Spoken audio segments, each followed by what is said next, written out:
Hi friends, ఈ వీడియోని skip చేయకుండా ఎండ్ వరకు చూడండి అండ్ మన ఛానల్ని సబ్స్క్రైబ్ చేసుకోండి. Concentration video 2. కొందరు బుక్లోకి చూడగానే కాన్సంట్రేట్ చేస్తారు, కొందరు 5 to 10 మినిట్స్, కొందరు చూసినంత టైం బుక్లోకి చూస్తూనే ఇంట్రెస్ట్ రావడం లేదు అని మొత్తానికే చదవరు. ఎందుకు ఇలా జరుగుతుంది? ఇలా ఒక పర్సన్కి ఇంకో పర్సన్కి డిఫరెన్స్ ఉండడానికి రీజన్ మన సబ్కాన్షియస్ మైండ్. ఇద్దరు గొడవ పడుతున్నారు, లేదా ఏదో ఒక ఎమోషన్ లేదా ఏదో ఒక ఫీలింగ్తో మాట్లాడుతున్నారు. ఆ కన్వర్జేషన్లో ఎన్నో మెమొరీస్ అండ్ ఎమోషన్స్ క్రియేట్ అవుతాయి. ఇంతవరకు పర్లేదు, కానీ ఇవి మళ్ళీ రిపీట్ అవుతాయి. అంటే ఆ కన్వర్జేషన్ అయిపోయిన తర్వాత కూడా వాటి గురించి ఆలోచిస్తాం. ఇలా మన మైండ్ డైలీ వాటి గురించి ఆలోచిస్తూనే ఉంటుంది. డైలీ ఎన్నో మెమొరీస్ క్రియేట్ అవుతాయి. వాటన్నింటి గురించి ఆ కన్వర్జేషన్ అయిపోయిన తర్వాత కూడా ఆలోచిస్తుంది మన మైండ్. ఈ అలవాటు మిమ్మల్ని కాన్షియస్ మైండ్ నుంచి దూరంగా ఉంచుతుంది. ఓన్లీ సబ్కాన్షియస్ మైండ్లోనే ఉంటాం.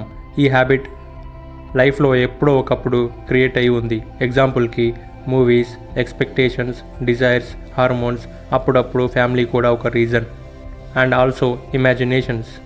మనకి డైలీ 60,000 థాట్స్ నుంచి 70,000 థాట్స్ యావరేజ్గా వస్తాయి. ఆల్మోస్ట్ 98% థాట్స్ ఎలాంటి ప్రభావం లేకుండా డైవర్ట్ అవుతాయి. కానీ కొన్ని థాట్స్, మిగిలిన 2 or 3% థాట్స్ ఎంతో ప్రభావంతో ట్రిగర్ అవుతాయి.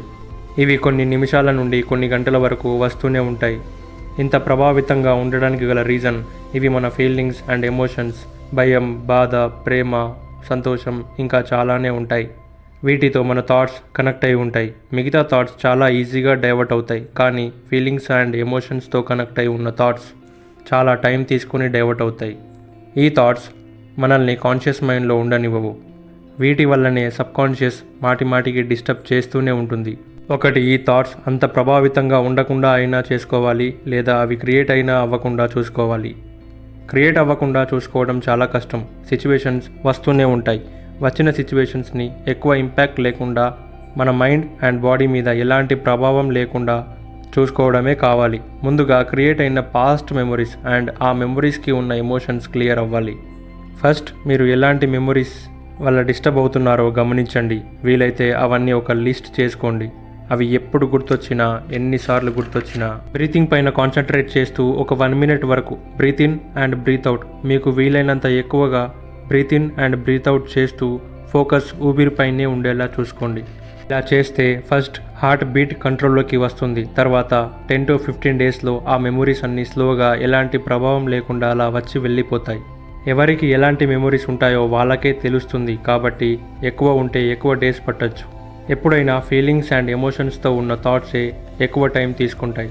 సో ఇలా చేస్తే మీ సబ్కాన్షియస్ మైండ్ క్లియర్గా ఉంటుంది. సెకండ్ది, క్రియేట్ అవ్వబోయే మెమొరీస్. ఫేస్ చేయబోయే సిచ్యువేషన్స్లో సిచ్యువేషన్ అయ్యి అవ్వగానే ఆ సిచ్యువేషన్లో క్రియేట్ అయిన memories and emotions next day repeat అవ్వకూడదు. సిచ్యువేషన్ అయిన వెంటనే మళ్ళీ లాంగ్ బ్రీత్. ఇలా old thoughts and new thoughts ఎప్పటికప్పుడు క్లియర్ అవుతూనే ఉంటే చదివేటప్పుడు కాన్సన్ట్రేటెడ్గా ఉంటాం. సబ్కాన్షియస్ మైండ్ చాలా ఇంపార్టెంట్. దాన్ని ఎమోషన్స్ అండ్ ఫీలింగ్స్తో ఫిల్ చేస్తే మళ్ళీ మళ్ళీ అవే గుర్తొస్తాయి. సో సిచ్యువేషన్ని ఎక్కువ ఇంపాక్ట్ లేకుండా క్రియేట్ చేసుకుంటే అవే నార్మల్గా ఉంటాయి. చెప్పినట్టుగా బుక్ చూడగానే కాన్సన్ట్రేట్ ఉండాలి అంటే సబ్కాన్షియస్లో ఎలాంటి డిస్టర్బెన్స్ ఉండకూడదు. ఎప్పటికప్పుడు మెమొరీస్ అండ్ ఎమోషన్స్ క్లియర్ చేసుకుంటూ ఉంటే అండ్ ఒక అలవాటుగా మార్చుకుంటే చాలు, రిజల్ట్స్ మీకే తెలుస్తాయి. ఈ ప్రాసెస్లో మనకు ఉండాల్సిన క్వాలిటీ పేషెన్స్. పేషెన్స్తో, స్లో థాట్ ప్రాసెస్తో ఉంటే ఏదైనా సాధించగలం. ఇంతే ఫ్రెండ్స్, నెక్స్ట్ వీడియోలో కలుద్దాం.